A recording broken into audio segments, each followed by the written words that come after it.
Datangnya murka. Allah adalah kasih, panjang sabar, tapi Ia tidak sekali-kali membebaskan hukuman dari orang yang bersalah, yaitu mereka yang tidak taat kepadanya. Manusia diberi kesempatan untuk kembali kepada jalannya, tapi manusia tidak mau mendengarnya. Maka datanglah murkanya. Semuanya telah terlambat, murka Tuhan telah turun. Tidak seorang pun yang bisa menghentikannya. Hari pembalasannya telah tiba. Semua hukumannya sempurna. 7 meterai, 7 sangkakala, 7 cawan, itulah murka Allah atas semua musuhnya.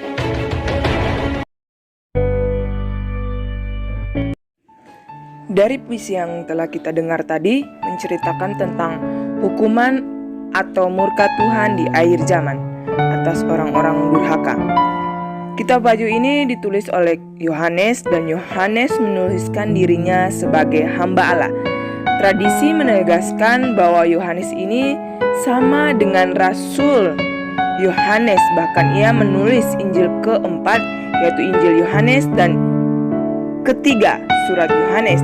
Jadi yang menulis kitab Wahyu ini adalah Rasul Yohanes pada waktu ia dibuang di Pulau Patmos karena Injil Yesus Kristus, karena dia memberitakan Injil tentang Yesus Kristus. Keberatan pokok atas pendapat ialah gaya bahasa Wahyu dalam banyak hal. Bahasa Yunani Wahyu tidak mirip dengan bahasa Yunani. Tulisan-tulisan Yohanes lainnya begitu berbeda. Kadang-kadang kurang menghormati tata bahasa Yunani sehingga tidak mungkin kitab ini berasal dari penulis yang sama seperti penulis Injil dan surat-surat lainnya.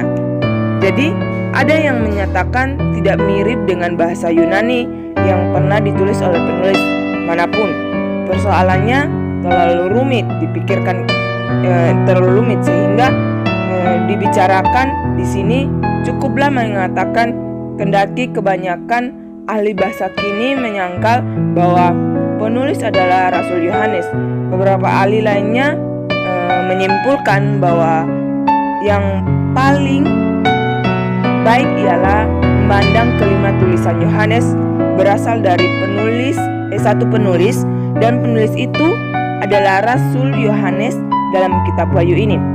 Yohanes menerima penglihatan itu adalah pada masa gereja pertama atau gereja mula-mula mengalami penganiayaan dan kesulitan yaitu 2 periode. Demikian ialah pemerintahan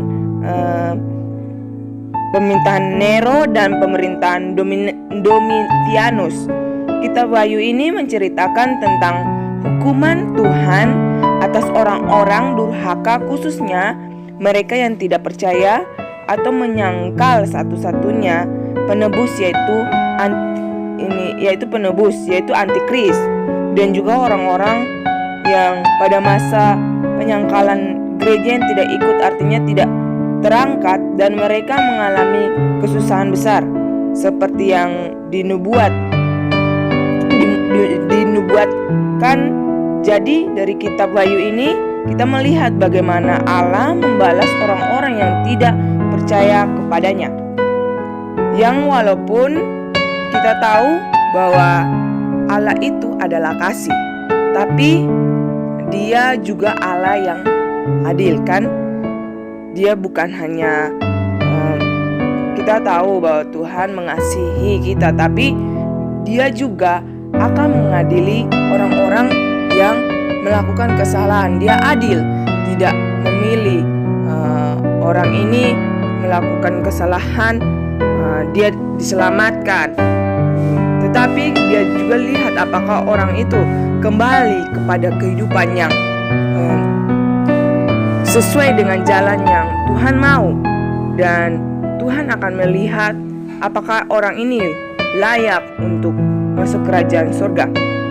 Jadi yang saya bahas tadi yaitu dimana Allah adalah kasih, tapi Dia juga Allah yang adil, yang akan menghukum orang-orang yang menentangnya. Jadi Tuhan bakal akan menghukum orang-orang yang menentangnya. Kasih,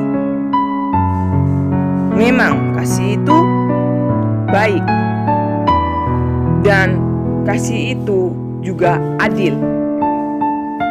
Tuhan adil akan setiap keputusannya. Dia akan memberikan hukuman orang-orang yang menentangnya dan akan memberikan keselamatan bagi orang-orang yang mengikuti Dia. Ingat bahwa siapapun yang menentang atau menyangkal Nia adalah musuh dari Allah. Jadi kita, saudara-saudara, teman-teman sekalian, kalau kita menyangkal Tuhan, itu adalah kita adalah musuh Allah. Kalau kita menyangkal Tuhan, kalau kita tidak menyangkal Tuhan, kita adalah sahabat Allah. Dari kebalikan kata itulah. Karena itu, bagi kita yang Tuhan masih berikan waktu untuk memperbaiki diri, marilah kita, Tuhan akan memberikan kita waktu untuk memperbaiki apakah kita akan bertobat atau tidak, dan mari kita kembali pada jalan-jalan yang sesuai dengan Tuhan mau. Karena kalau kita tidak berjalan sesuai dengan kehendak Tuhan, Dia akan menimpa murka-Nya. Jadi demikian presentasi saya, yaitu kita harus tetap berjalan sesuai dengan keinginan Tuhan, berjalan dengan apa yang Tuhan mau.